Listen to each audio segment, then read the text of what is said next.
नमस्ते, मैं हूं पायल रोहातगी। जी हाँ, आज मैं आपके साथ बात करने वाली हूं अबाउट फ्यू जर्नलिस्ट जिन्होंने ब्लाइंड आर्टिकल्स लिखे थे सुशांत सिंह राजपूत के ऊपर। Starting from Rajiv Masand. राजीव मसंद कौन है? एक मोटा सा आदमी है। I am just describing him, I am not demeaning him. एक मोटा सा आदमी है जो अपने आप को ए लिस्ट जर्नलिस्ट कहता है। उसने सुशांत सिंह राजपूत के ऊपर बहुत सारे ब्लाइंड आर्टिकल्स किए। वो सुशांत सिंह राजपूत को स्कर्ट चेसर से अल्कोहलिक से लेकर एटीट्यूड टैंट्रम थ्रो करने वाला एक्टर बुलाता था।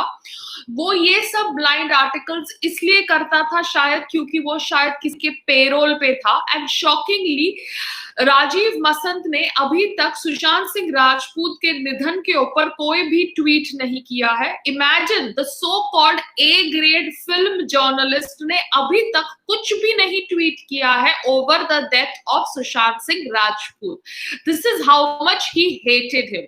ये राजीव मसंद का एक इंटरव्यू आया था जहां पर वो आलिया भट्ट की चाट रहा था और आलिया भट्ट कह रही थी कि कैसे वो उड़ता पंजाब के लिए या फिर कलंक के लिए डायरेक्टर्स के ऑफिसेज में गई और उन्होंने खुद अपने मुंह से डायरेक्टर को बोला कि मुझे आपकी पिक्चर में काम करना है, अगर आप मुझे पिक्चर नहीं देंगे तो मुझे बुरा लगेगा।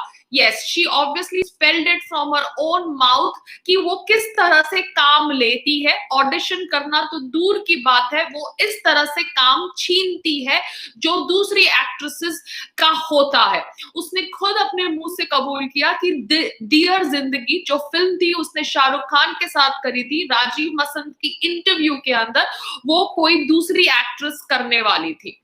तो ये दिखाता है हमारे जो जर्नलिस्ट है भारत के अंदर, जो so called a list journalist है, उनमें से एक नाम है राजीव मसंद का। वो इतना घटिया आदमी है कि वो ब्लाइंड आर्टिकल सुशांत सिंह राजपूत पे कर रहा था सिंस 2017। वो उसकी गर्लफ्रेंड अंकिता लोखंडे को अल्कोहलिक कह रहा था अपने आर्टिकल्स में। वो ये कह रहा था कि उनकी जो रूमर्ड गर्लफ्रेंड है रिया चक्रवर्ती, वो सेट के ऊपर सुशांत सिंह राजपूत के सेट के ऊपर टैंट्रम्स थ्रो करती है। Yes, these are articles in public domain. वो ये कह रहा था कि कैसे कीर्ति सैनन और सुशांत सिंह राजपूत का अफेयर था और वो अफेयर टूट गया after Rafta film flopped and Kirti got close to some other producer. Yes, that is how blind articles are written. I am quoting it on the basis of sources which have mentioned these names on social media platforms. Anupama Chopra करके भी एक journalist है जो obviously सबको चुप रहने के लिए कह रही है, जो सुशांत सिंह राजपूत की मौत के ऊपर बातचीत कर रहे हैं। क्यों? क्योंकि वो चाहती है कि जिस आदमी ने सुसाइड नोट नहीं लिखा वो नहीं चाहता था कि उसकी मौत के ऊपर लोग बातचीत करें। Thank you Ravi Dhillon for the support to team to Payal Rohatgi YouTube channel. तो ऐसी अनुपमा चोपड़ा जो अपने आप को obviously A list film journalist कहती है, विधु विनोद चोपड़ा की बीवी है और वो चाहती है कि सुशांत सिंह राजपूत के निधन के ऊपर सीबीआई इंक्वायरी नहीं हो। क्यों? क्योंकि जिस आदमी ने सुसाइड नोट नहीं लिखा वो नहीं चाहता था कि लोग उसकी डेथ के ऊपर बातचीत करें। मगर मैं जानना चाहती हूँ सभी लोगों से कि जिस आदमी ने 1 महीने के अंदर 50 सिम कार्ड बदले, तो क्या वो सिम कार्ड उसको इतनी आसानी से मिल गए? कौन था जो उसके लिए 50 सिम कार्ड लेकर आया? क्योंकि जब भी आप एक नया सिम कार्ड लाते हो आपको एड्रेस प्रूफ देना पड़ता है, आईडी प्रूफ देना पड़ता है और 50 सिम कार्ड लाना कोई भी सप्लायर से 1 महीने के अंदर एक आदमी की आइडेंटिटी के ऊपर सस्पेशन क्रिएट करता है। तो क्या पुलिस को इसके बारे में पता था? क्या ये न्यूज रियल है? और अगर ये न्यूज रियल है तो फिर इसके ऊपर पुलिस ने कोई बयान क्यों नहीं दिया? क्या पुलिस को पहले से ही पता था कि सुशांत सिंह राजपूत को कोई धमकी दे रहा है? क्योंकि अगर मुझे भी जाके एक सिम कार्ड लेना है फ्रॉम अ शॉपकीपर और फ्रॉम अ सप्लायर, मुझे अपने आईडी प्रूफ देने पड़ेंगे, एड्रेस प्रूफ देने पड़ेंगे, और बार बार नंबर चेंज करना बहुत डिफिकल्ट होता है, और सिम कार्ड लेना एक प्रोवाइडर से बहुत डिफिकल्ट होता है। तो कौन था वो सप्लायर जिसने 50 सिम कार्ड सुशांत सिंह राजपूत को 1 महीने के ड्यूरेशन में दिए, और क्यों नहीं उसने कोई इंक्वायरी करवाई, क्योंकि एक आदमी के आइडेंटिटी के ऊपर इतने सारे सिम कार्ड कैसे मिल सकते हैं। मगर इनके ऊपर कोई चर्चा नहीं करेगा। राजीव मसंद के पास टाइम नहीं है इन सब टॉपिक्स के ऊपर चर्चा करने के लिए।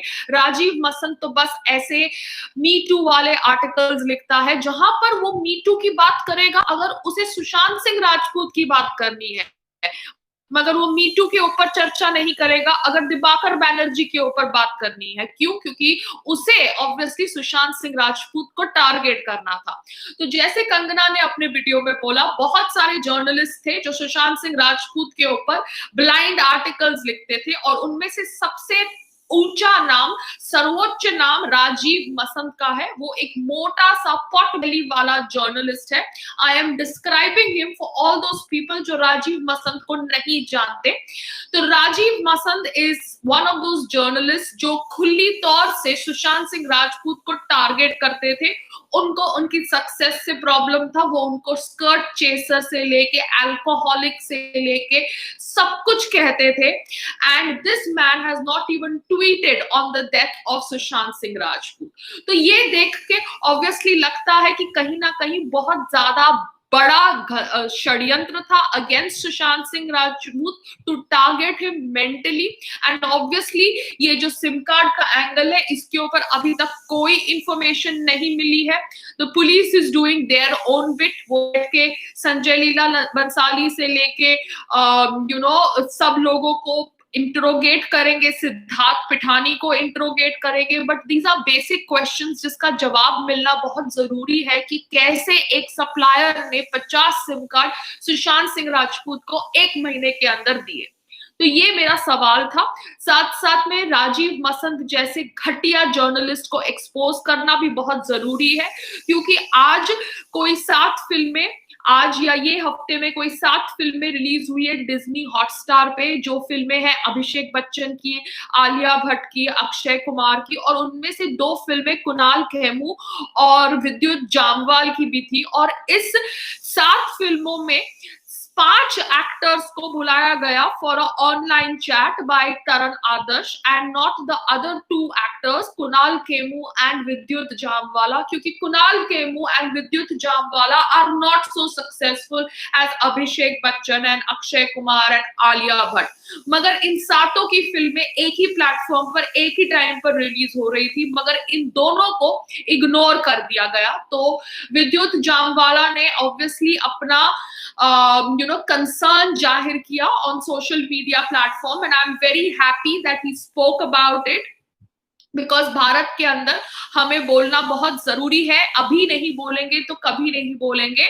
उनको सपोर्ट किया रणदीप हुडा ने। I think that is a good gesture, because outsiders need to support outsiders, क्योंकि अगर आप एक दूसरे को सपोर्ट नहीं करोगे तो स्टार किड्स तो आपको वैसे ही खाने के लिए बैठे हैं।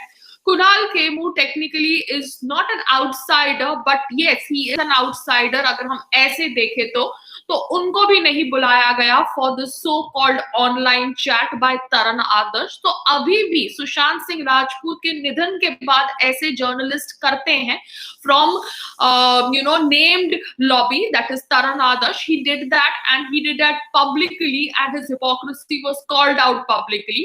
तो ये इंफॉर्मेशन मैं आप लोगों के साथ इसलिए शेयर कर रही हूँ क्योंकि मैं चाहती हूँ कि आपको भी पता चले कि फिल्म इंडस्ट्री में कौन कौन से हिपोक्रेट जर्नलिस्ट हैं, starting from Rajiv Masand to Anupama Chopra to Taran Adarsh. And let's wait and watch and hear what the police has to say, because CBI inquiry की अभी तक हमारी मांग पूरी नहीं की गई है। I don't know what the center सरकार is doing. There has been so many protests and so many online petitions, but अभी तक सीबीआई इंक्वायरी की मांग पूरी नहीं की गई है।